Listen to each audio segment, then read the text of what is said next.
todos. Bienvenidos, bienvenidas al Centro Cultural Inca Garcilaso del Ministerio de Relaciones Exteriores. A nombre del Centro Cultural, yo, Ulla Holmquist, directora del centro, los recibo, les agradezco por su tiempo este día miércoles para poder compartir juntos este momento de conversación, de compartir importantes ideas, recuerdos, información sobre una de las personas que me imagino que todos ustedes están aquí justamente en ocasión de este mes en que recordamos, en que celebramos nuestra música criolla, ¿no? Felipe Pingo Alba.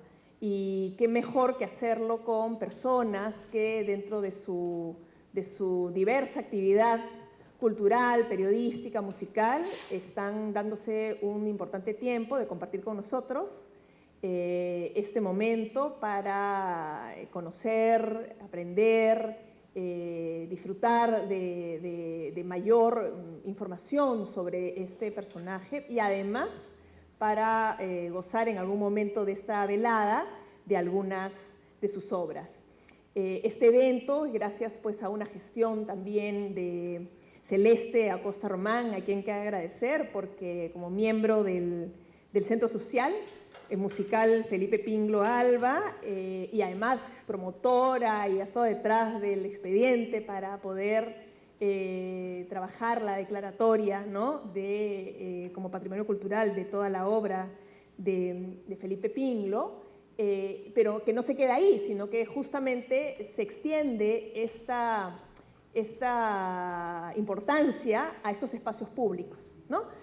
Y ha gestionado que nos acompañen en esta mesa justamente el músico Edgar Pérez, y los periodistas María del Pilar Tello y César Campos. Y sabemos que al final, no sé, creo que no voy a dar los nombres de las 3 obras que vamos a compartir, pero me imagino que todos van a quedar hasta el final. Nuevamente agradecerles su tiempo, agradecerles a ustedes especialmente, ¿no? por compartir con nosotros este conversatorio y felicitar que estas iniciativas puedan ser hechas, ¿no? en espacios en donde todos nos sintamos cómodos y que podamos pues disfrutar así de nuestra cultura tan diversa, ¿no? Y que no nos quedan fechas, no nos faltan fechas, mejor dicho, para celebrarla y conmemorarla. Muchas gracias, voy a dejarle el micro a Celeste de tal manera que puedas presentarnos el orden de las presentaciones, ¿no? Muchas gracias.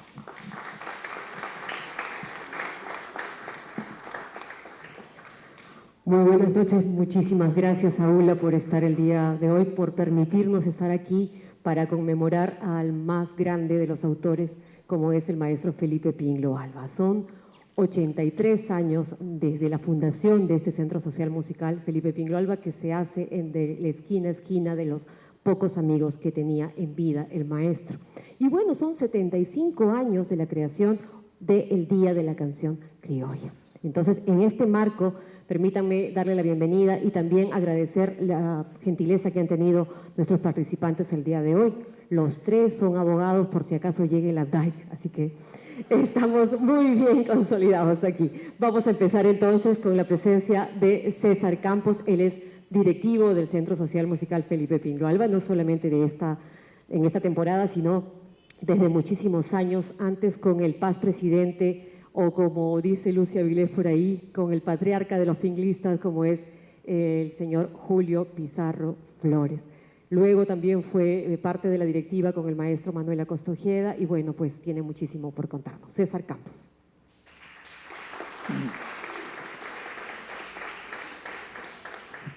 Muchas gracias, Ulla, muchas gracias, Celeste. Muy buenas noches, queridos amigos y queridas amigas.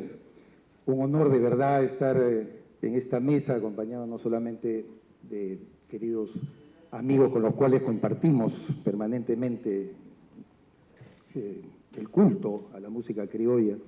Como bien ha señalado Celeste, no solamente hemos dirigido en algunos casos el Centro Social Musical Felipe Pingo Alba, sino también muchas noches de participación de una bohemia muy sana, muy enriquecedora, con maestros que nos han contado historias de verdad que nos place muchísimo poder compartirlas luego con todos ustedes. Me toca a mí hablar sobre el momento político en la era de Felipe Pingló Alba.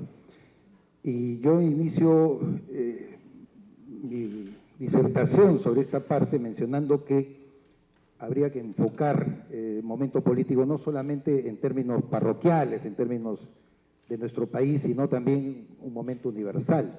Todos sabemos que los ciclos históricos tienen una identidad, una impronta muy variada en cuanto a valores morales, fundamentos religiosos, filosofía, ¿no? Incluso el arte mismo, la expresión cultural que varía de acuerdo a ciertas épocas. Y tiene también, por cierto, un contexto económico y un contexto político.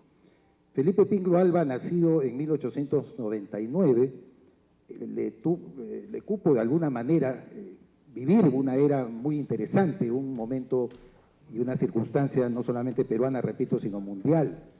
La guerra franco-prusiana había concluido entre 1869 y 1870, la independencia de España, de la independencia de Cuba, de España, con la ayuda de los Estados Unidos de Norteamérica, el proceso de 1895 a 1898, sin duda son circunstancias que marcan de alguna u otra manera el fin del siglo XIX, así como a Pingló le tocó vivir también ya una vez que entró al ciclo vital, no solamente la Revolución Mexicana, 1910, 1911, con la caída del porfiriato, de Porfirio Díaz, que gobernó 25 años la hermana República Mexicana, también la Primera Guerra Mundial, 1914-1918, que determinó muchos cambios en el mundo, y por supuesto la Revolución Rusa de octubre de 1917, que marca también una definición durante más de 65, 70 años, como sabemos, de una opción ideológica que tuvo presencia en el mundo de una manera muy poderosa y muy fuerte,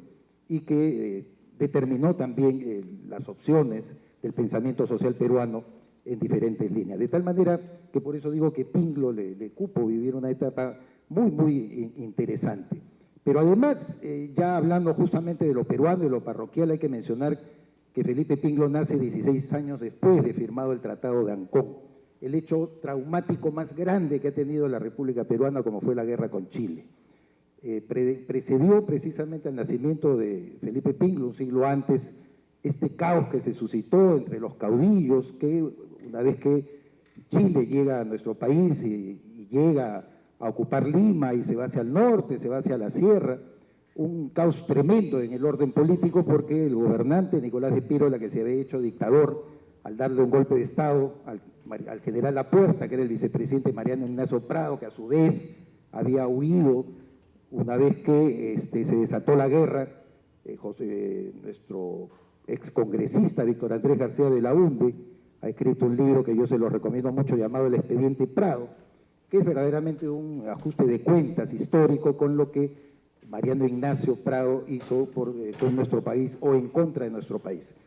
El general Prado era un hombre de negocio, un hombre mercantilista, que era presidente del Perú y cuando se desata la guerra con Chile era nada menos que socio de varios de los generales chilenos, con los cuales tenía incluso inversiones en bancos, en tierras, en salitre, en la hermana República del Sur. De tal manera que la huida de Prado está plenamente demostrado, no fue con el propósito, como él mismo señaló, de buscar pertrecho militar en el extranjero, tocar puertas en Europa, sino básicamente huir de una responsabilidad. De alguna manera García de la Unbe también hace un ajuste de cuentas histórico tremendo porque él desciende de Mariano de la Unbe, quien fue ministro de Hacienda de los demócratas, del Partido Demócrata de Piérola. Piérola y Prado no se llevaban para nada bien. Prado venía de la vertiente civilista, sería el último exponente del primer militarismo peruano, porque el segundo militarismo que se inaugura con Andrés Avelino Cáceres, una vez que sale Lizardo Montero de la presidencia y él se apropia prácticamente del poder, resistiendo a los chilenos, empieza lo que Jorge Basadre llamaba el segundo militarismo. Y eso es lo que precede precisamente el nacimiento de Pingló, toda esta etapa caótica desde el punto de vista político. Yo he mencionado en el plano internacional la guerra franco-prusiana porque tiene también una incidencia sobre el Perú. Esta guerra produjo una de las migraciones europeas más grandes hacia nuestro país. Y tanto el primer gobierno civil de Manuel Pardo, como Nicolás de Pirola posteriormente, alimentaron mucho la migración. Y tiene que ver con Pinglo porque, leyendo al maestro Manuel Acosta Ojeda, leyendo prácticamente lo que ya tanto mis amigos María Pilar Tello como Edgar Pérez van a mencionar, cambia incluso la influencia musical, vienen nuevas corrientes, vienen nuevas tesis de pensamiento, se acaba la era del idealismo como filosofía, el romanticismo como literatura y se pasa al positivismo, por ejemplo, ¿no? Por Henri Bergson, que era un gran pensador, un gran filósofo, que cambia también las nociones incluso de cómo retratarnos nosotros como país después de esto que he llamado el gran trauma de la República, que fue la guerra con Chile. Los positivistas, que los rescata un querido amigo nuestro con María del Pilar, creo que Edgar también llegó a conocerlo, un tipo de mi generación, Pedro Plana Silva. Él escribe un libro que se llama Balance y Recuperación del 900, que es una especie de respuesta a un opúsculo que había sacado Luis Alberto Sánchez, a quien le denominan parte de la generación centenario, que en realidad forma parte del centenario, pero de 1920 a 1930, cuando ellos estudiaban en San Marcos, había escrito lo que Pablo Macera reclamó como un opúsculo muy inteligente, pero muy rencoroso. ¿Por qué? Porque a todo el pensamiento social peruano de fines del siglo XIX, encarnado por los hermanos Ventura y Francisco García Calderón, encarnado por Luis Miro Quesada de la Guerra, encarnado por Víctor Andrés Belaúnde, a todos ellos casi se les consideró como si fueran una especie de conservadores. Pero el pensamiento positivista, como lo demuestra Pedro Planas, es decir, en la era en que nace precisamente Felipe Pinglo, era un pensamiento que comenzaba a rebuscar la identidad nacional.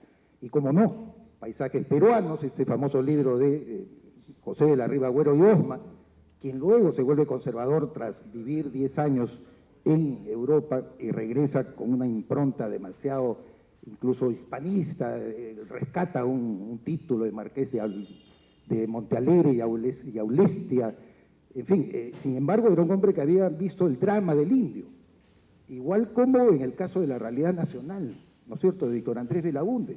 Estos hombres que muchas veces en la historia están retratados, decía Pedro Planas, como ultraconservadores, derechistas, no lo eran en realidad tanto, sino que respondían al momento histórico que les tocó vivir, entre ellos también Javier Prado Ugarteche, que es el que habla en términos muy despectivos del indio, pero se aboca a tratar el tema del indígena nativo y peruano. Esto me parece que es un contexto muy importante de resaltar porque es precisamente cuando Felipe Pinglo nace y cuando se inaugura lo que también Basadre denominó la República Aristocrática. Es decir, cuando en 1895 don Nicolás de Pirola por segunda vez ocupa la presidencia luego de entrar por Cocharcas y rebelarse contra la imposición de Andrés Avelino Cáceres, que quiso suceder a quien había sido su vicepresidente Remigio Morales Bermúdez entre 1890 y 1894.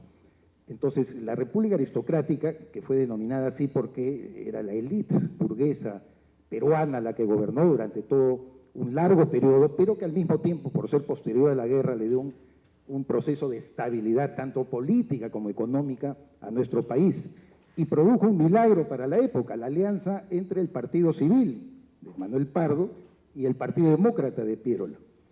Es así cuando nace Felipe Pinglo Alba, en 1899, lo hace 2 meses después de que se instaura el gobierno del primer ingeniero que tuvimos como presidente de nuestro país, Andrés López de Romaña. Don Andrés López de Romaña asume el poder en septiembre del año 1899. Él se había graduado en una escuela de ingenieros de Londres y gobierna hasta el año 1903. López de Romaña había sido, en realidad, ya ministro de Fomento. Digo, es el primer ingeniero, porque los otros 2 ingenieros que hemos tenido presentes han sido Alberto Fujimori y el actual presidente Martín Vizcarra. De Romaña era un hombre con una visión muy de construcción, muy positivista, digamos, para la filosofía de la época. Quería hacer obras, quería que el Perú se recuperara, que las ciudades que habían sido invadidas y atropelladas por los chilenos necesitaban mucha recuperación y obras de gran envergadura. Es en 1903 cuando acaba su gobierno que asume la conducción del Estado Manuel Candamo. Pero Manuel Candamo, que también había tenido un protagonismo muy grande como miembro del Partido Civil, fallece al poco tiempo y lo sucede don Serapio Calderón, su vicepresidente, quien convoca inmediatamente elecciones y en el año 1904 José Pardo Ibarreda entra a tallar como presidente del Perú. Gobierna hasta 1908, quien luego es sucedido en su primer gobierno por Augusto Bernardino Leguía, que también había sido ministro de Hacienda. Curioso porque los ministros de Hacienda tenían mucho potencial para luego llegar a la presidencia. Nicolás de Pirola lo había sido de José Balta, a los 30 años, se lo estaba recordando ahora a Ula, y el propio Augusto B. Leguía había sido también ministro de Hacienda de Pardo. Llega a la presidencia, Pirola no le gusta mucho, el gobierno de Leguía le intenta dar un golpe y incluso hay un día denominado en la historia del Perú como el Día del Carácter, porque los hijos de Nicolás de Pirola intentaron que dimitiera Augusto Leguía y este no lo hizo, mostrando carácter, mostrando una resistencia a ello, ¿no? Mientras tanto, ¿qué pasaba en el plano académico? ¿Qué pasaba en el plano cultural? Se forma la Asociación Proindígena. ¿Y quién lo forma? El Centro de Estudiantes de San Marcos.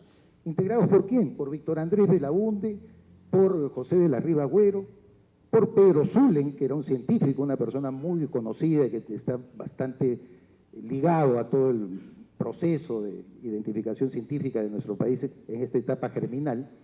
Y esa asociación pro-indígena comienza a reivindicar también la figura del indígena. Decían, nosotros no podemos contar la historia del Perú desde la perspectiva hispana que nos había dejado un poco no solamente la colonia, sino los primeros historiadores de la República, cuando esta nace en 1821.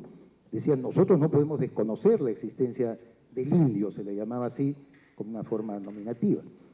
Y comienzan a crear esta reivindicación de los indígenas. Y digo esto, reitero, porque es sumamente importante mencionarlo. Al señor Leguía, cuando acaba su gobierno, en el año 1912 lo sucede lo que podría ser quizás el presidente más izquierdista de la época, don Guillermo Billinghurst. Billinghurst, nieto de ingleses, hijo de argentinos, él había nacido en Tarapacá, que en ese momento estaba ocupado por las fuerzas chilenas y que además ya por el Tratado de Ancón había sido cedido íntegramente a Chile con un periodo de 10 años a Arica y Tacna para ser luego sometido a un plebiscito que, como todos sabemos, se demoró. Pero Billinghurst era un hombre que tenía mucha sensibilidad social, muchísima sensibilidad social. Él había sido alcalde antes de ser presidente en el año 1909 y como alcalde había creado incluso centros de abastos para los más pobres de la capital para que compren carne a precio muy barato. Billinghurst era un hombre muy rico, era salitrero de Tarapacá, tenía mucha fortuna, pero él pensaba que era necesario reivindicar a los más pobres y darles muchas oportunidades.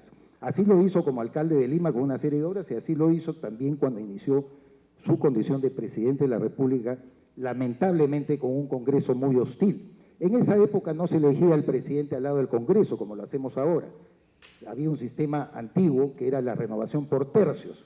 Es decir, él hereda prácticamente un parlamento de origen civilista, la República Aristocrática, que lo hostilizaba y que no quería las transformaciones sociales del señor Billinghurst. Billinghurst derrota el año 1912 al señor Antero Aspíllaga, que era un terrateniente del norte del Perú, del Partido Civilista, por supuesto, y que lo identificó en lo que se viene a denominar en la historia del marketing político nacional como la primera propaganda de gran impacto. Porque Billinghurst, en esa época los mítines en Lima se hacían en la Alameda de los Descalzos, llevó con la multitud y la masa obrera, sobre todo los panaderos que lo respaldaban mucho, dos panes, un pan grande y un pan chico. Y a la multitud le dijo, no, si ustedes eligen al señor Aspíllaga van a tener ese pan chico que dicen ahí, que va a ser muy caro y muy pequeño. En cambio, con mi gobierno van a tener un pan grande. Y están las fotos en los textos de Jorge Basadre, Historia de la República, en donde figuran estos dos panes. Parece una cosa anecdótica, colateral, pero es sumamente importante porque yo como periodista lo digo, fue en realidad la primera vez que, más allá del verbo, de lo florido que podía ser un candidato, la exhibición tan práctica para el pueblo, para que no dilucide mucho entre pensamientos y filosofía, era mostrar un pan grande que iba a ser identificado, y así se le llamó a Billinghurst hasta su muerte, pan grande, y el pan chico que identificaba al señor Antero Aspíllaga. Billinghurst, hay que recordarlo bien, quiero avanzar bastante para no pasarme, me avisa por favor, los 15 minutos. Billinghurst crea la primera ley de la jornada de las 8 horas. Todos sabemos que la jornada de las 8 horas definitiva se dio en general para la clase obrera en el año 1918, pero Billinghurst la establece solamente para los trabajadores del muelle de Dársena del Callao, y ellos fueron los primeros en tener en el año 1912 este régimen de trabajo de 8 horas que ya era una corriente internacional de no permitir el abuso. Recordemos, vuelvo a traer a colación, se produce la Revolución Mexicana, se produce la explosión, sobre todo campesina en México, que tiene mucha presencia en el derrocamiento de Porfirio Díaz, el gobierno de Francisco Madero, y luego la presencia, como ocurre en la mayoría de países latinoamericanos, de muchos caudillos como los que lo sucedieron. Y luego se da la Constitución de Querétaro de 1917, que viene a ser la primera constitución social. Billinghurst es objeto de un golpe de Estado, sale del poder en el año 1914, viene el señor, en ese entonces coronel Óscar R. Benavides, que convoca elecciones, es presidente provisional en el año 16, viene el segundo gobierno civilista de José Pardo y Barreda, 1916-1919, Augusto Leguía, que había sido deportado por Billinghurst, que se había ido a ver sus negocios a Inglaterra, regresa al Perú, es proclamado maestro de la juventud por los estudiantes de San Marcos y con un movimiento ya desprendido del civilismo, se impone, no en las elecciones del año 19, sino que da un golpe de Estado, ante el temor de que el gobierno de Pardo pudiera darle, más bien cerrarle las puertas en el acceso al poder. Y empieza el famoso oncenio de Leguía, que es el periodo de madurez musical y de impronta también, de alguna manera política, de Felipe Pingló Alba. ¿Por qué? Porque es la etapa en la que él ya tiene 21, 22, 23 años. Pingló, por lo que he leído y he sabido, nunca militó ni adhirió a ningún partido político en particular. El maestro Manuel Acosta Ojeda escribió un gran artículo en el Diario de la República llamado Felipe Pingló el Soberano, en el que recoge testimonios sí muy interesantes. Manuel no niega lo que muchas veces se dijo, que Pingló se había hecho de alguna forma, o lo acusaba de ser aprista, ¿no? Este movimiento germinal de la segunda corriente del pensamiento social peruano que encarnaron José Carlos Mariátegui y Víctor Raúl Ayala Torre en la década de 1920 y que muchos peruanos siguieron. Él era muy amigo de un dirigente sindical, Luis López Aliaga, que era aprista, pero también, como recuerda Manuel, el propio Felipe Pingló asistió a jornadas de la izquierda socialista, que en ese momento todavía no se llamaba, no se había creado el Partido Comunista, que fue en 1930, sino existía un Partido Socialista inspirado por Luciano Castillo, un piurano que era un discípulo de José Carlos Mariátegui. Y según relata el propio Manuel, Augusto Bayón Muñoz, es un personaje que él conoció, Manuel Acosta Ojeda, que le contó que, como no, lo había en la década del 50, que lo había llevado a dos actividades socialistas en la que Pingló se había impregnado mucho también del mensaje de la Mauta José Carlos Mariátegui. De tal manera que, sin verificarse, reitero, ninguna opción ni militancia política de Felipe Pingló, sin duda, él sí estuvo impregnado por el contexto político del pensamiento social. Quiero recopilar un poco lo que yo les he tratado de mencionar. En el Perú, dice Pedro Planas, no hubo ausencia de un estudio social, de una reivindicación del indio, que a través de alguna de sus propias obras, Felipe Pingló también lo menciona, y Edgar probablemente y también María del Pilar se ocuparán profundamente de eso. En segundo lugar, las revoluciones que daban presencia al pueblo, como fue la Revolución Mexicana y la Revolución Rusa, sin duda también tiene que haber marcado de alguna u otra manera una orientación en la visión de sus composiciones a Felipe Pingló Alba. En tercer lugar, la segunda oleada de pensamiento social encarnado por Mariátegui y por Aya de la Torre, también impregnaron de alguna forma en la visión del mundo y la visión del país que tenía Felipe Pingló Alba. Esto es muy importante de resaltar y creo que después lo van a profundizar mis queridos amigos aquí presentes en la mesa. Yo termino diciendo que en efecto cuando culmina el oncenio en 1930 y se viene todo un caos social, ya las huelgas, sobre todo mineras en Casapalca, en Morococha, la masacre de Malpaso en La Oroya, en el gobierno dictatorial de Luis M. Sánchez Cerro, como no, marca también un reclamo de lo que Jorge Basadre ya muchos años antes, en una presentación liminal en la apertura de un año lectivo de San Marcos, lo había denominado la multitud, la ciudad y el campo en la historia del Perú. La multitud, la ciudad y el campo, porque en realidad no había rostro todavía que se recogiera, reitero, de la colectividad y sobre todo la colectividad pobre. De alguna manera todo esto se va mezclando como una influencia, creo yo, histórica en la obra de Pinglo. Viene luego el gobierno de Sánchez Cerro, algunos dicen legítimamente elegido, los apristas aludían fraude en el año 1931, Sánchez Cerro es asesinado en el año 33 por Abelardo Mendoza Leiva, un militante aprista, cuando estaba pasando revista a unas tropas que se iban a combatir a Colombia por el conflicto con Leticia, en el viejo hipódromo de Santa Beatriz. Aparece nuevamente la figura de Óscar R. Benavides, ya convertido en mariscal, porque en la guerra con Colombia se le había ascendido ese grado por un episodio en La Pedrera, que según me dice Víctor Andrés García Belaúnde nunca fue cierto. Él lo niega, dice que Benavides se lo inventó y con ese pretexto le dieron el grado de mariscal. Y se hizo presidente dictador entre el año 1933 y 1939, que impuso a Manuel Prado. En ese interregno, en el gobierno de Benavides, donde había, por supuesto, luego de la Primera Guerra Mundial, una etapa de prosperidad económica para el Perú, un ciclo interesante de mayor valor de nuestras exportaciones, podía gozarse, digamos, de algunos privilegios para la clase media de entonces. Pero Felipe Pinglo Alba muere en el año 1936, es decir, él no llega a ver culminar todavía el proceso político de Óscar R. Benavides. Yo concluyo justamente por eso diciendo que hay que buscar un cordón umbilical entre todos estos acontecimientos, entre todo lo que pasó en el mundo, que nació Felipe Pinglo Alba, que lo vio alumbrar las grandes revoluciones mexicana, rusa, la Primera Guerra Mundial, que es donde está incluso la vida central de Felipe Pinglo cuando es todavía joven y estaba egresando en el colegio de Nuestra Señora de Guadalupe, de sus estudios secundarios, y finalmente toda la década del oncenio, que también fue una época, la Belle Époque, como le llamaron al Perú, una época de gran expansión económica, con mucha planificación por parte de Leguía, pero con una mano férrea muy dura y con mucha protesta social. ¿Y cuál fue la última participación o la única que habría tenido, en todo caso, Felipe Pinglo Alba, si trabajó con algún político? Indagando me doy con esta noticia que la verdad no la conocía, que él de muy joven había trabajado en la Federación de Tiro, donde había sido secretario, asistente, estamos hablando de 1915, del general José Luis Salmón. José Luis Salmón, en ese momento me imagino era probablemente un capitán, o era un teniente, o era un coronel a lo más.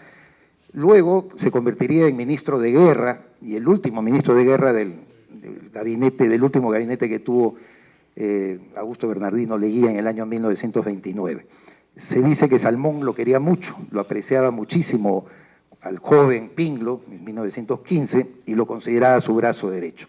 Es lo único que he podido rescatar de algún vínculo directo que ha podido tener Felipe Pinglo con algún político y en todo caso con algún trabajo que ha podido realizar. Muchas gracias de verdad por la atención.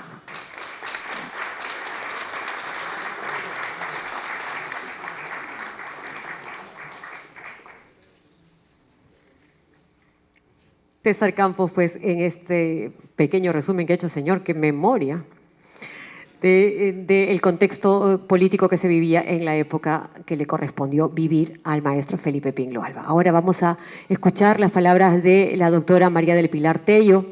Ella también pertenece al Centro Social Musical Felipe Pinglo Alba y es doctora en Derecho. No voy a leer todo lo que es porque es politóloga también. En algún momento le correspondió ser presidenta del directorio de IRTP, también directora del diario oficial El Peruano. Entonces vamos a escuchar a la doctora María del Pilar Tello en el mensaje social del maestro Felipe Pinglo Alba. Muchas gracias. Gracias por la invitación, gracias por estar aquí. Esta noche se manifiesta ese espíritu revolucionario que nos trajo Pinglo y que nos sigue cohesionando.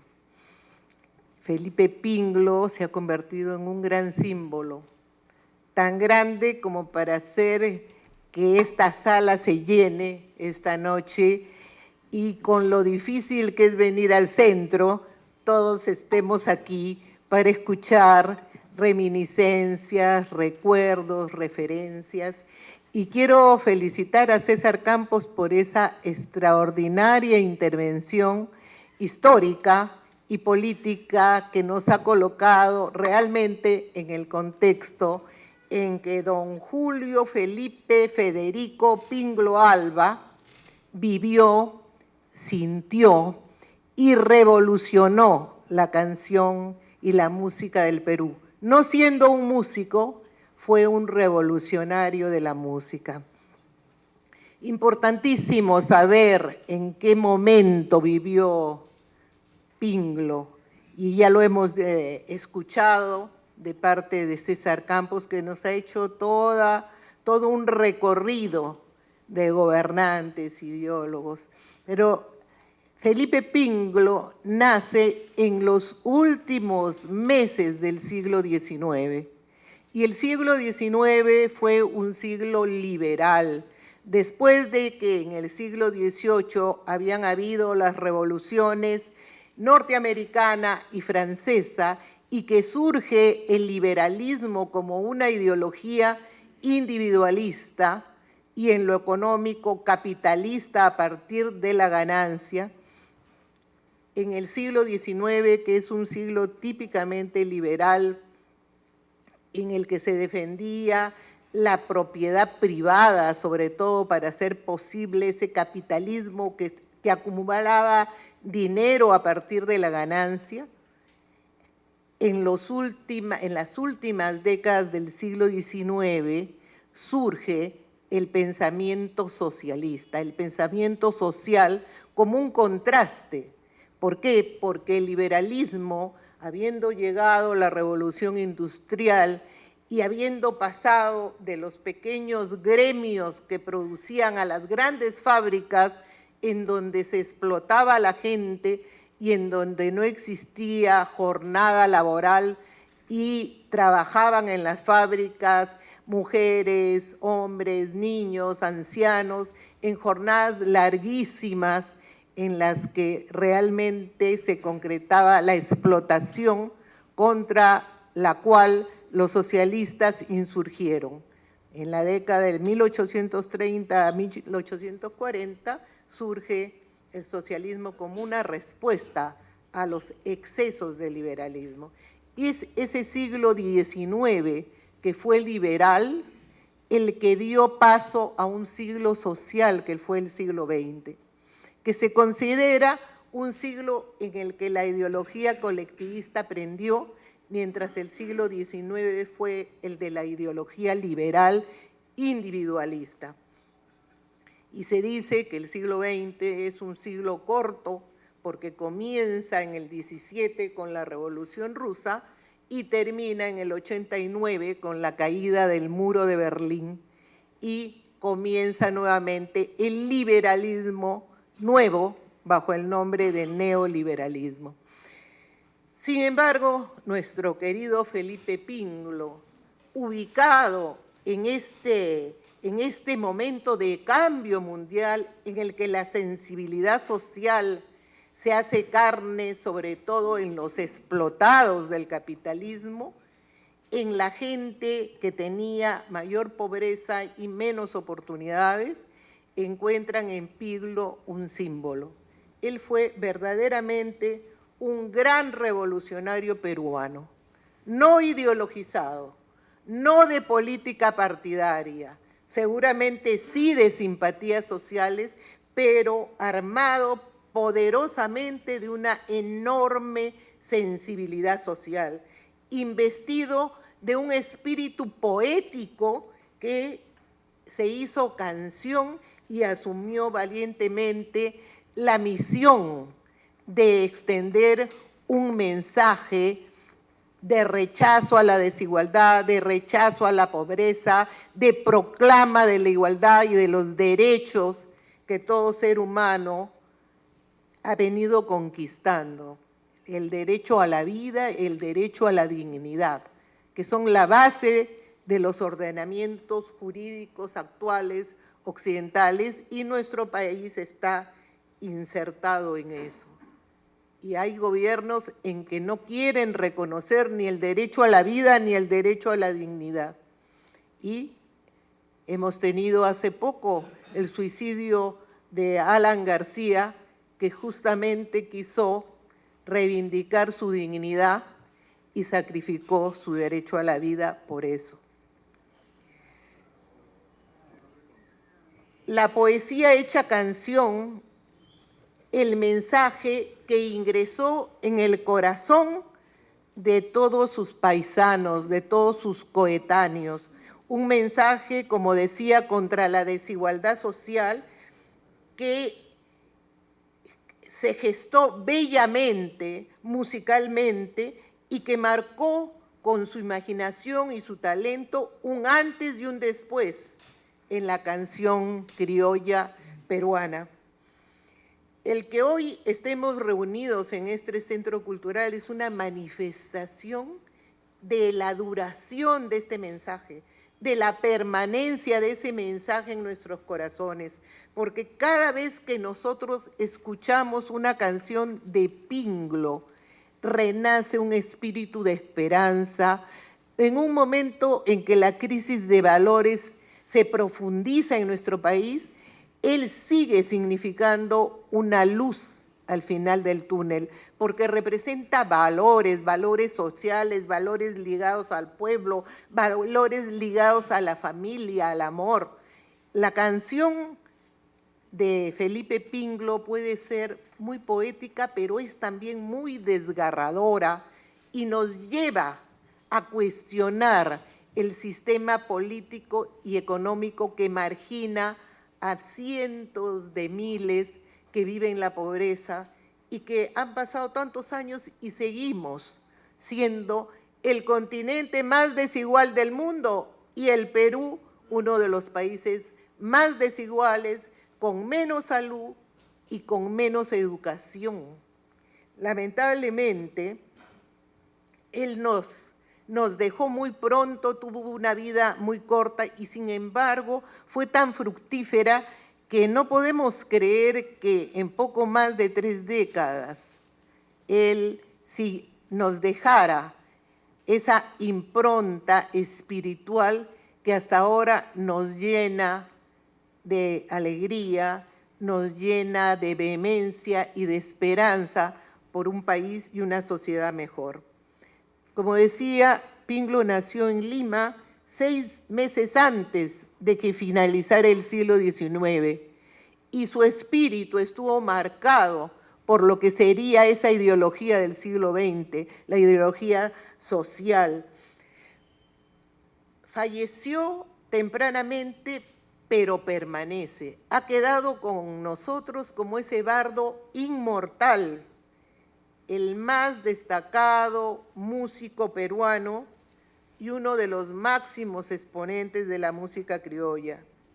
Su estilo fue el de una poesía culta que hasta ahora llama la atención a los grandes poetas, sin perder ese sentido popular que nos dejó y que nos hizo reunirnos en torno a esos poemas musicales. Enriqueció y cambió el acervo musical peruano.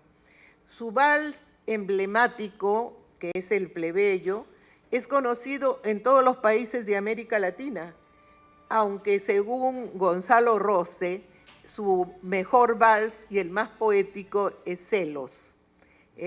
Y para mí es la oración del abrigo. No la cambio por ninguna, a pesar de que el plebeyo sigue siendo el gran mensaje en contra de la desigualdad social. Pinglo cambió la historia de nuestra música y lo hizo porque anteriormente a él el vals y la polka eran los géneros musicales que alegraban las fiestas populares del siglo XIX, pero era pues la inspiración de las danzas europeas y él consiguió hacer una mezcla de estos géneros con lo que su inspiración le dio. La primera generación de compositores criollos desde fines del siglo XIX hasta 1920, época que César ha graficado de un modo extraordinario, fue conocida como la Guardia Vieja, que estaba atenta a la influencia de los ritmos españoles, ¿no?, que todos hemos conocido, la zarzuela, la jota aragonesa. Recuerdo que en los tiempos de nuestra infancia, los bailes españoles eran infaltables en las famosas veladas culturales de los colegios, ¿no?, los bailes españoles. En los años 20 comienza a cambiar la ciudad y junto con estos cambios urbanos en la capital y en los barrios populares entran nuevos géneros, ¿no?, como el foxtrot, el one step y en especial el furor del tango. Y entonces Pinglo comienza a capturar esos nuevos sentidos musicales que venían y a mezclarlo con lo que teníamos acá. Es el momento en que Pinglo marca el primer hito histórico en el desarrollo de la música criolla gracias a su presencia. Él había nacido en la calle del Prado, hoy Junín, del criollísimo Barrios Altos, y su madre murió días después de dar a luz, lo que acentuó las privaciones y la vida precaria que debió sufrir de niño Felipe Pinglo y que se prolongaron durante su corta pero prolífica existencia. Él conoció la pobreza y conoció gente que la sufría y buscó en su música levantar esa valentía cotidiana que tiene la gente de menos recursos para sacar adelante su familia con un trabajo fuerte, con una gran imaginación, pero sobre todo con ese coraje social que Pinglo supo presentar musicalmente. Él estudió en una escuela fiscal que era dirigida por un tío y también, como bien lo ha dicho César, en el colegio Nuestra Señora de Guadalupe, que era pues un centro de gran inspiración republicana, y con un rondín aprendió a reproducir las canciones que se tocaban en las retretas populares de las plazas, las bandas militares en las plazas de su barrio que era tan tradicional. Y increíblemente sus inicios laborales fueron similares a los que tuvo José Carlos Mariátegui en una imprenta. Él trabajó también como Mariátegui en la imprenta llamada El Gráfico y también fue futbolista, ligado pues a toda esta afición que movía a la gente. Y su figura fue creciendo ligada a sus primeras composiciones que comenzaron a ser difundidas entre los músicos criollos de entonces. Ellos se reunían en la calle Mercedarias del actual Girón Ancash, ¿no?, donde está la Escuela de Bellas Artes, la tradicional Escuela de Bellas Artes, y este jirón era un lugar de inspiración y de concentración para el grupo que después se hizo famoso como la generación Pinglo. Un grupo en el que estaban Samuel Joya Nerí, Obdulio Menacho, José y Eugenio Díaz, Guillermo da Costa, Paco Vilela, Juan Ríos, Pedro Espinel, Jorge González, Ernesto el Chino Soto y muchos otros criollos. Como dijo también César, que me ha quitado mucho del tema que tenía que tratar yo, fue vinculado al Partido Aprista. En la medida en que el Partido Aprista significaba en ese momento un germen de partido socialdemócrata que se enfrentó de alguna manera al radicalismo de Mariátegui, pero avanzaban todos en esa corriente de rechazo a un sistema oligárquico, a un sistema capitalista explotador. Esa vinculación con el Partido Aprista se reprodujo por su vals El Canillita, donde menciona al diario La Tribuna, ¿no? Y en otros como El Plebeyo y Mendicidad, en que se refiere al pensamiento social que buscaba otro país, otra realidad, sobre todo para la gente de menores recursos. Y las privaciones que él pasó contribuyeron a que diera ese mensaje que nos dejó, que era un mensaje político, pero no ideológico. Era un mensaje de quienes compartían valentía y coraje para enfrentar, como decía, las dificultades de una vida sin dinero y con muy pocas oportunidades. Por ello, también tuvo un sentimiento religioso y estuvo ligado a la hermandad del Señor de los Milagros, incluso ayudó en la formación de la cuadrilla número 11, que se le denominó los íntimos por sus orígenes humildes. Pinglo tuvo una imaginación desbordante y una habilidad para el canto y la composición musical que no venía de ninguna formación privilegiada, sino de una habilidad innata. Y pudo plasmar este talento en más de 300 temas, a cual más influyente en el sentimiento popular.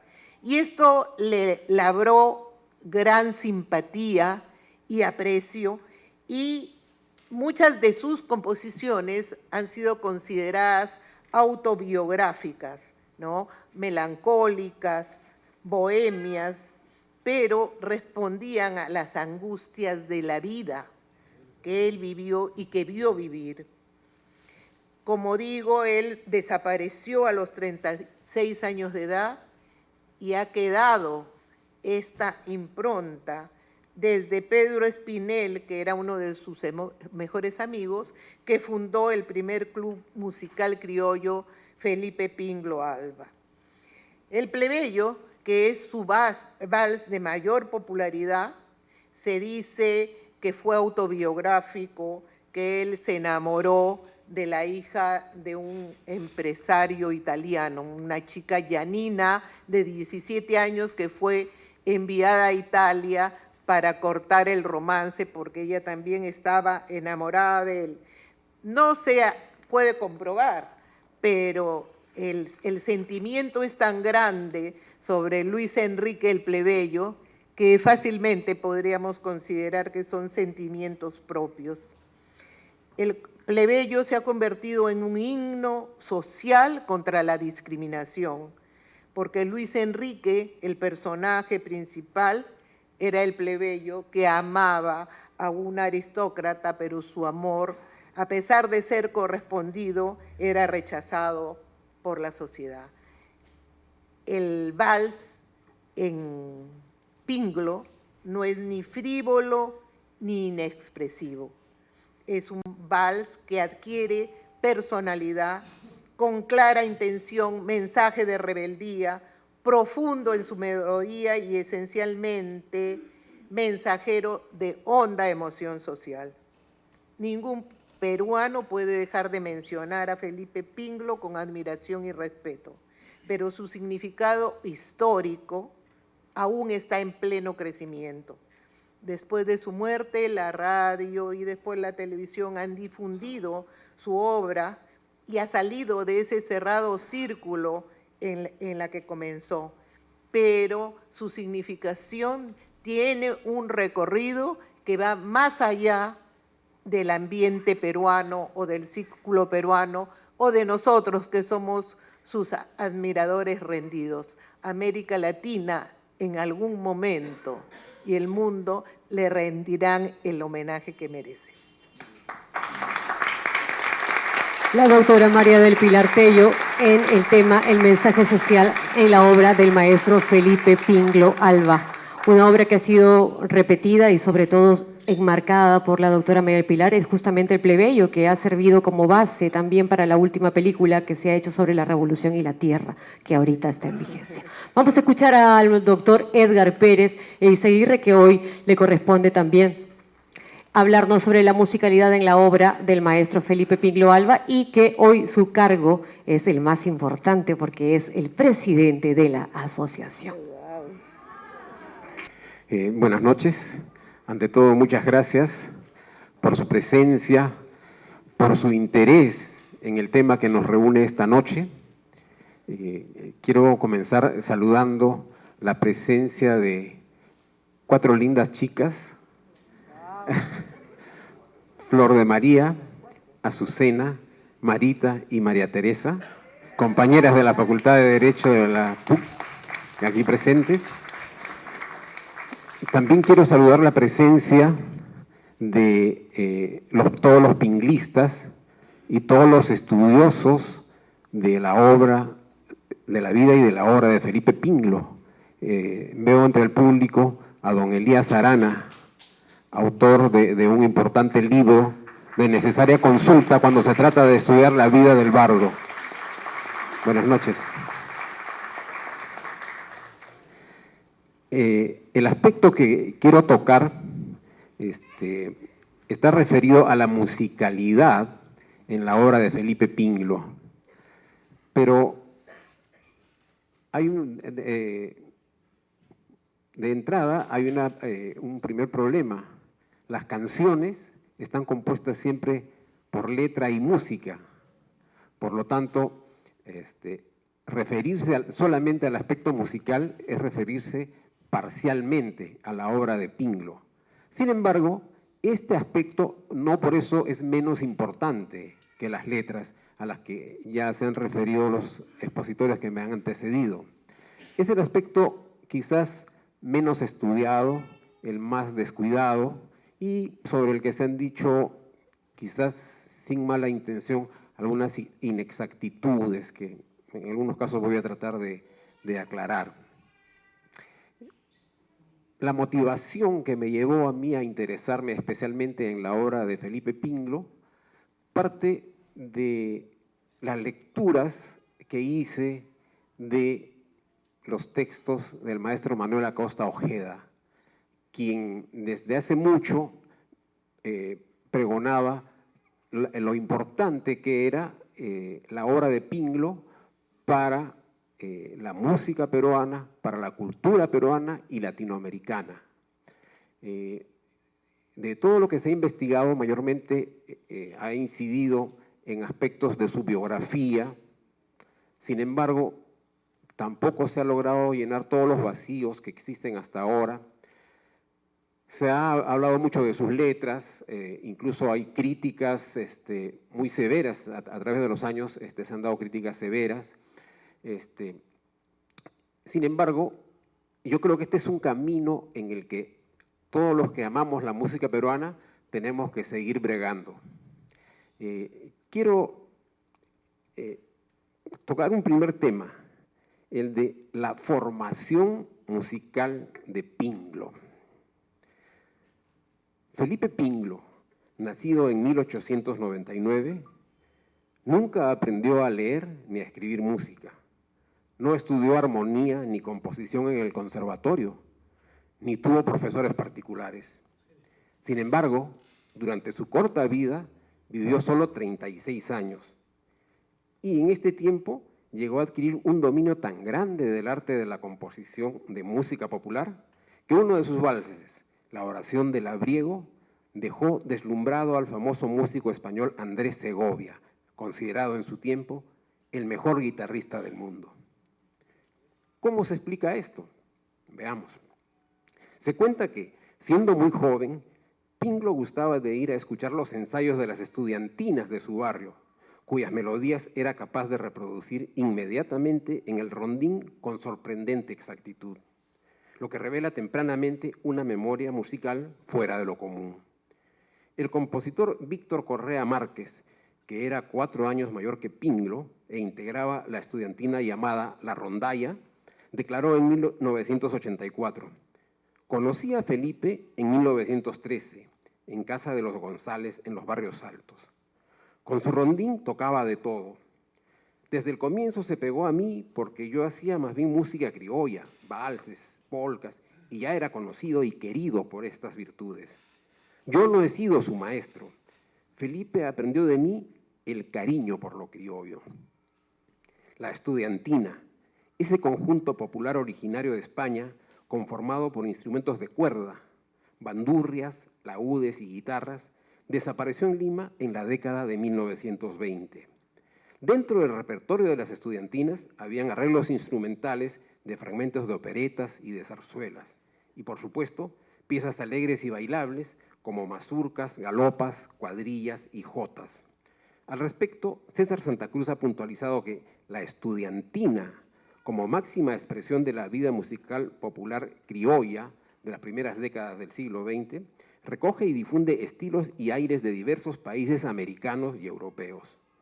Su labor grupal beneficia a los mismos integrantes, ya que se constituye en fuente de información para el instrumentista con aptitudes para la composición.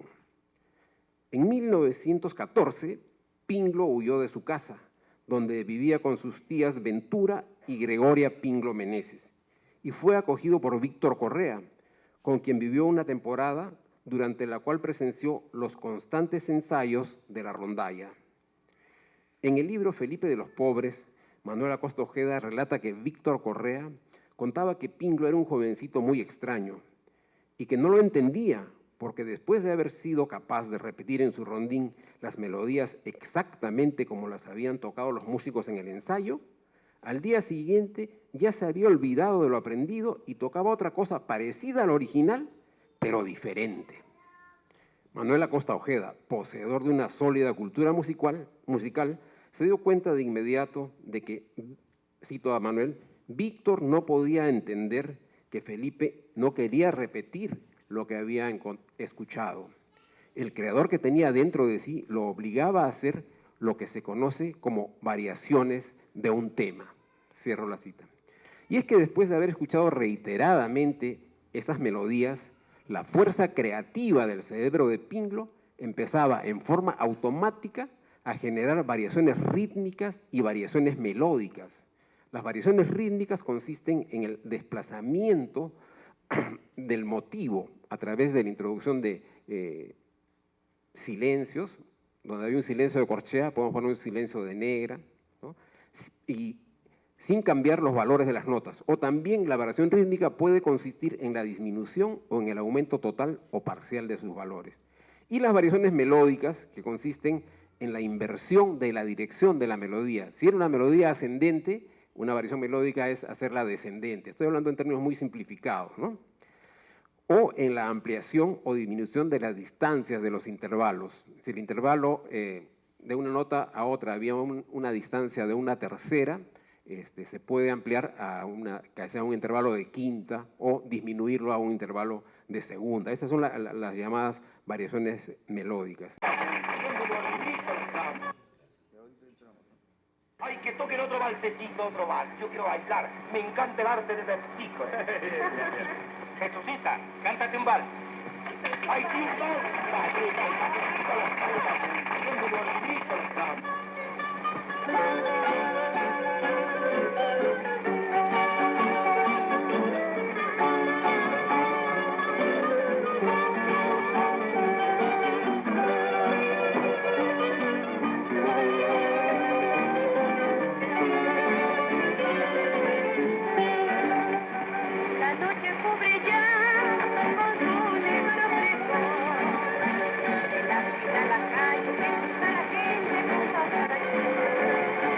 La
noble cuna y yo humilde plebeyo, es distinta la sangre y es otro el corazón.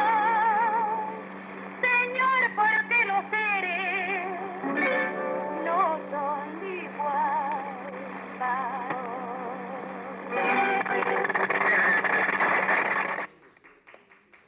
Sí, una parte. Bueno, esa fue la primera grabación del emblemático vals El Plebeyo, llamado originalmente Luis Enrique El Plebeyo. Y era la versión que todos conocíamos, ¿no? La versión más popular. Sin embargo, en 1986, Manuel Acosta Ojeda alzó su voz para señalar que El Plebeyo se venía cantando desde hacía muchos años con una melodía distinta a la compuesta por Felipe Pinglo, la cual había sido tomada del vals argentino Mi Marta, que es una pieza instrumental. Y tenemos también, para hacer la comparación, para que escuchen la comparación, una versión gracias a la internet. Ah, bueno, bienvenido Lucho Salazar. Una de las fuentes que nos ha servido para preparar esta exposición es, por supuesto, los aportes de Luis Salazar. Mándalo.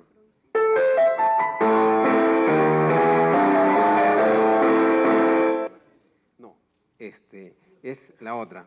Queremos escuchar primero Mi Marta, para escuchar la semejanza que hay, sobre todo en los primeros compases. Sí es. Es con scratch, por si acaso.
Como podrán haber apreciado, este es un vals de estilo argentino. Es un vals argentino, parecido a la Palomita Blanca, y es el tipo de valses que estaban de moda en los años 20, principios de los años 30.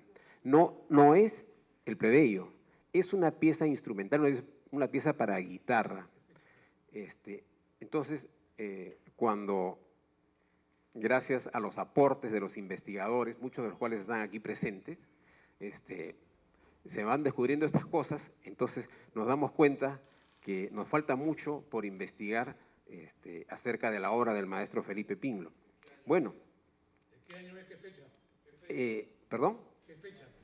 Mi Marta, la fecha de grabación es el año 1932. Si tomamos como cierto lo que señalaba Alcides Carreño, de que él estrenó en 1931 el Vals El Plebeyo en un teatro del Callao, Entonces, no podría ser una copia, obviamente. Sin embargo, la semejanza existe.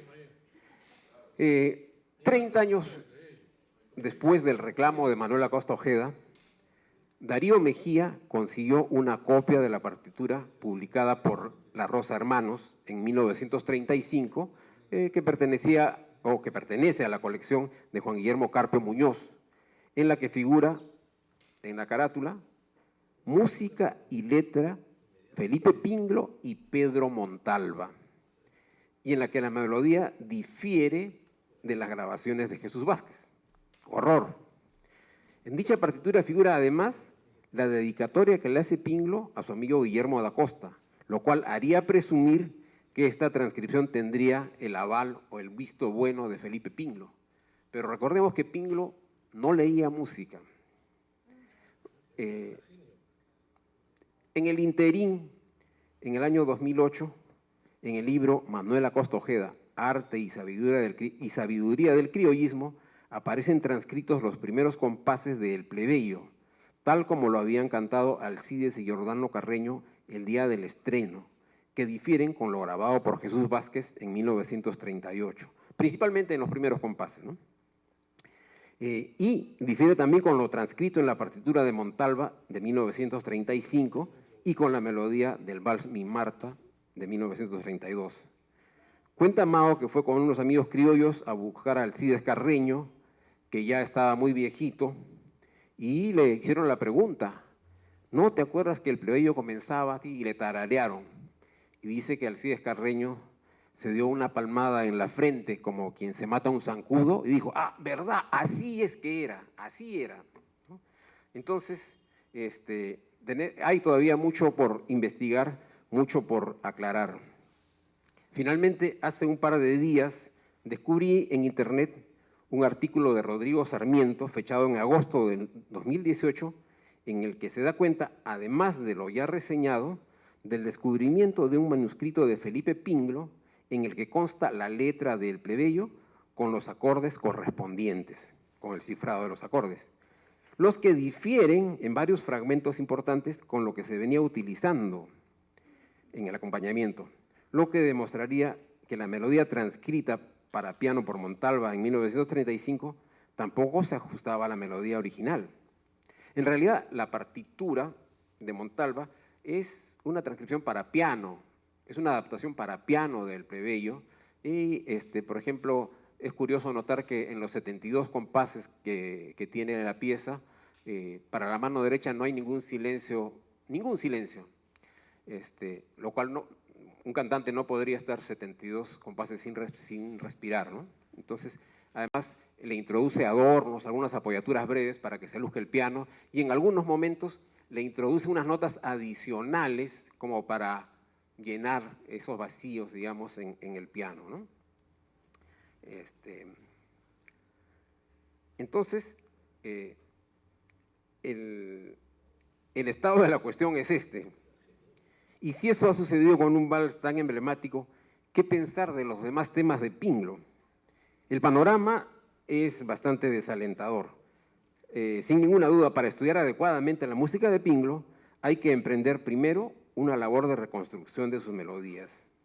Afortunadamente, existen partituras que, en mi opinión, pueden resultar más confiables, como las transcripciones para piano efectuadas por Laureano Martínez Smart, que fue compositor y contemporáneo de Pinglo. He revisado rápidamente las partituras del Huerto de mi Amada y de La Morena Rosa Luz y he visto que difieren, aunque no sustancialmente, de lo que se canta hoy. Tenemos que recopilar partituras y compararlas entre sí y luego confrontarlas con todas las grabaciones, especialmente las antiguas, y a partir de ahí consensuar las reconstrucciones.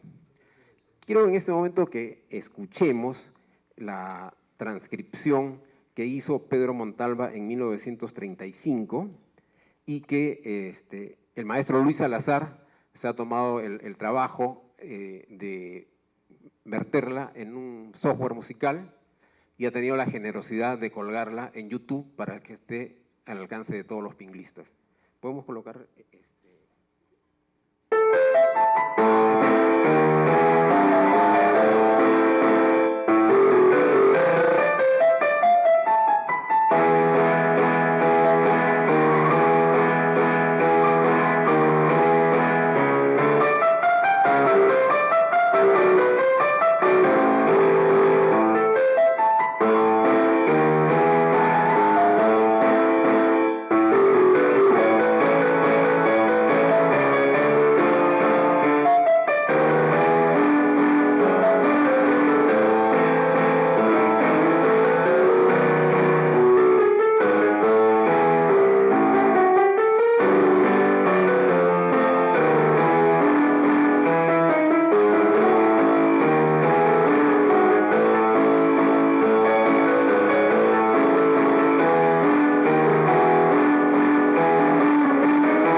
para ir... Cuando niño mi mamá...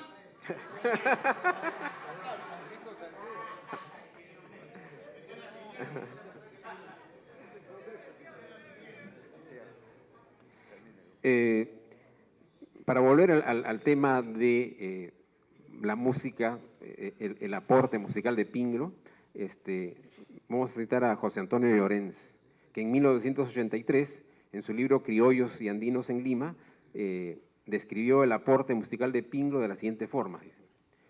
Las innovaciones consistieron en ampliar y diversificar su universo armónico, aumentando las variaciones de los grados de la tonalidad, por un lado, o en alterar el orden, duración y estructura que caracterizaban a la Guardia Vieja. En general, se nota mayor libertad en el uso de la armonía y la incorporación de giros melódicos desconocidos durante el periodo anterior. Bueno, un poco enredado, ¿no? Para poder hablar de las innovaciones musicales que introdujo Pinglo, tenemos que revisar previamente cómo eran las melodías y las armonías anteriores a él. Por ejemplo, cómo eran los valses de las grabaciones que hicieron Montes y Manrique. En los últimos días estuve escuchando algunos.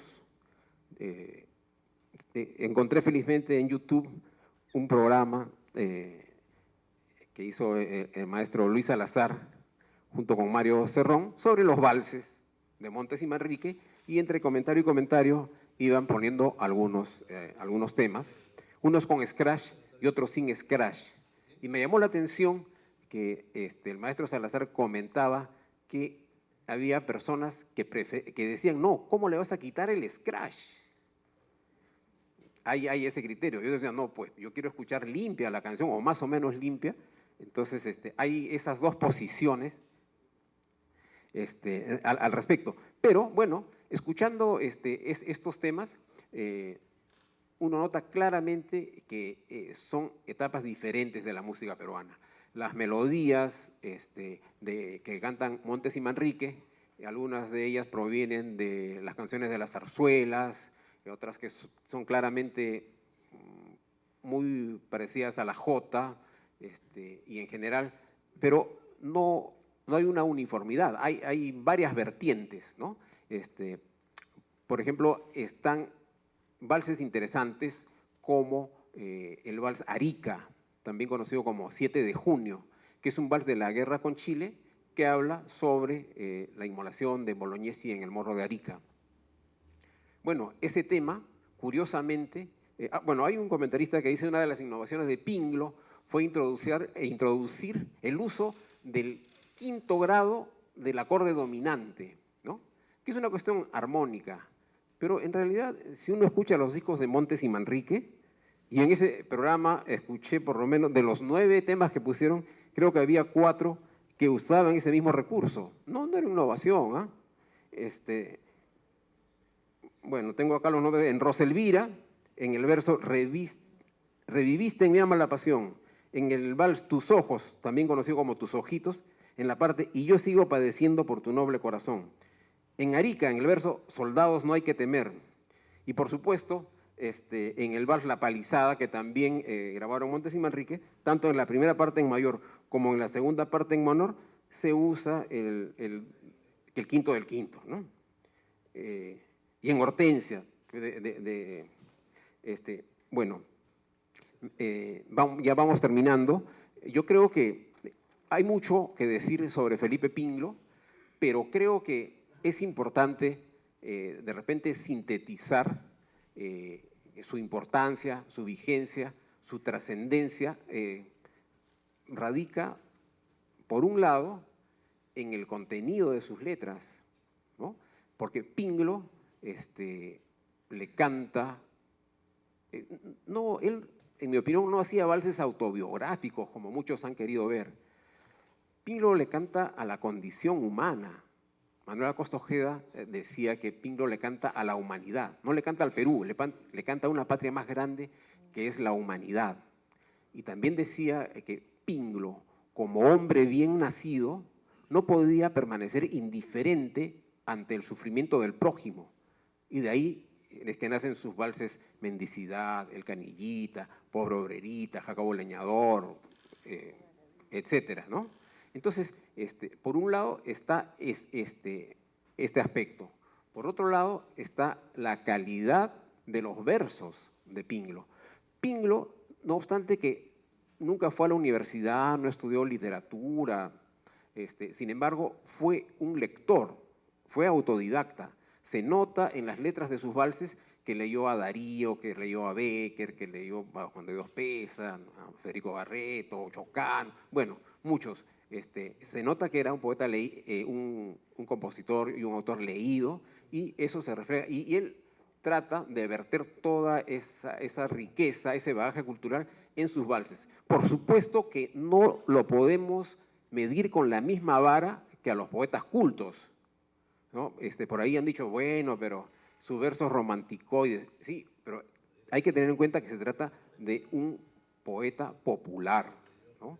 Tampoco me parece válida la tingencia que hace Sebastián Salazar Bondy cuando acusa primero a Pinglo de la guachafería de sus versos, y después dice, no, es que toda la poesía popular es guachafa, ¿no? Y habla de la inautenticidad, y etcétera, y para eso cita a Borges. Pero eso yo creo que puede ser materia de otro conversatorio. Yo creo que ahora lo importante es recordar que Pinglo es un autor a quien debemos estudiar y debemos motivar en los jóvenes, sobre todo, el conocimiento de su obra, porque Pinglo compuso temas que son atemporales. Cuando Pinglo compone, por ejemplo, El espejo de mi vida, está hablando de una situación que todos los humanos vivimos en algún momento. Llegamos a la decadencia, a la edad en que añoramos con nostalgia los años de la juventud, y en edad en la que reflexionamos sobre qué debimos hacer para no desperdiciar nuestra vida, ¿no? Entonces, esas son cosas que siempre le van a suceder al hombre. O La vuelta al barrio, que retrata el regreso del hombre a su lugar de origen, ¿no? Al barrio de su niñez, etc. Y creo que lo dejamos ahí porque ya nos hemos sobrepasado en la hora. Muchas gracias.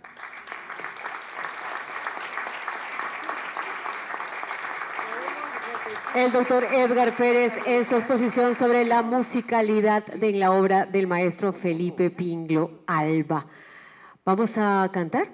¿Qué les parece? Yo he visto toda la mesa, cada 31 de octubre, cantar el himno pues, de todos los pinglistas. En todo caso, la primerísima voz va a ser también de nuestra asociada María Eugenia Pizarro y la segunda voz de don César Campos. Queremos que este cierre, que lo vamos a hacer con todos ustedes, esté al nivel de todos los expositores, ¿no? Un lindo conversatorio. Ojalá hubiéramos tenido más tiempo para que haya la participación de muchas personas acá presentes, que sé que también son estudiosos y conocedores de la obra de nuestro bardo inmortal. Así que le vamos a pedir a todos ustedes, pinglistas, por favor, interpretemos juntos este tema, que por supuesto es nuestro himno, el himno de todos los pinglistas, como lo conocemos. Uy, apaga ese teléfono.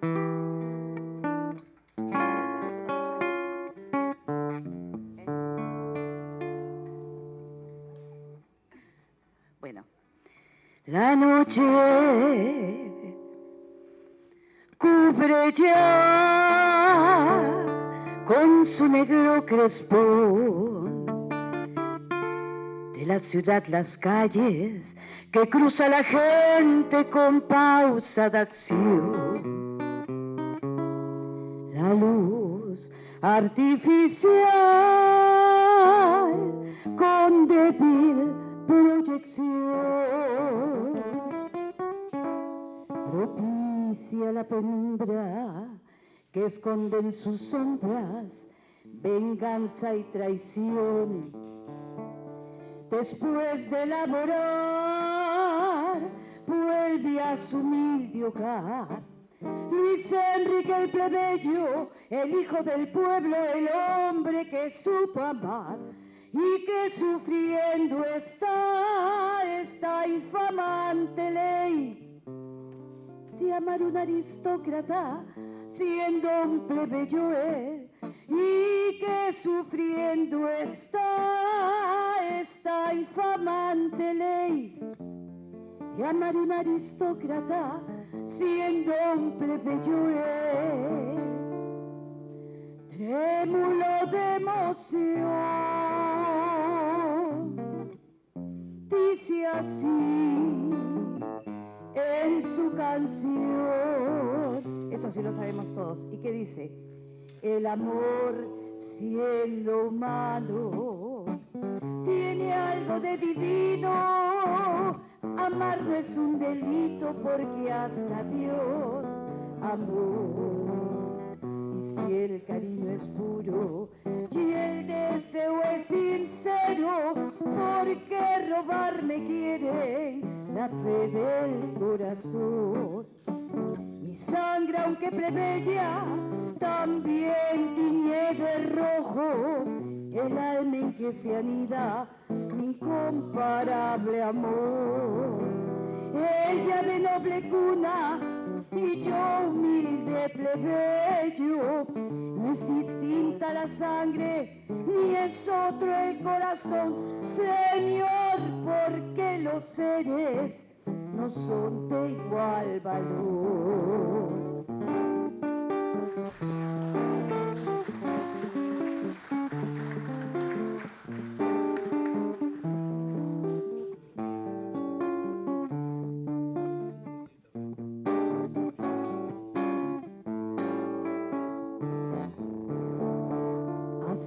Duelo mortal, abolengo y pasión, en silenciosa lucha condenarnos suelen a grande dolor, al ver que un querer, porque plebeyo es, el que se pretende la enguantada mano de fina mujer, el corazón que ve destruido su ideal, reacción y se refleja en franca rebeldía que cambia su humilde faz.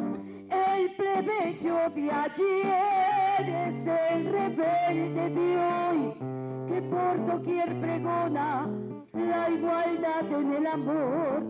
El plebeyo de ayer es el rebelde de hoy que por doquier pregona la igualdad en el amor. Trémulo de emoción, dice así en su canción. Ahora sí, todos creo que un poquito más fuerte, lo podemos hacer, sí. ¿Qué dice? El amor siendo humano tiene algo de divino, amar no es un delito porque hasta Dios amó. Y si el cariño es puro,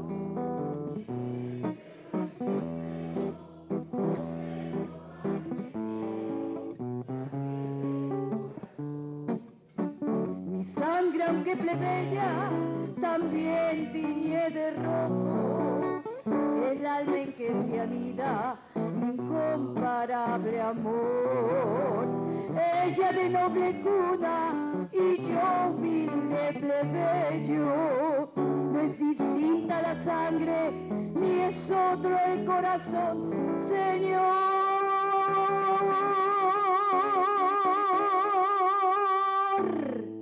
Señor, porque los seres no son de igual valor.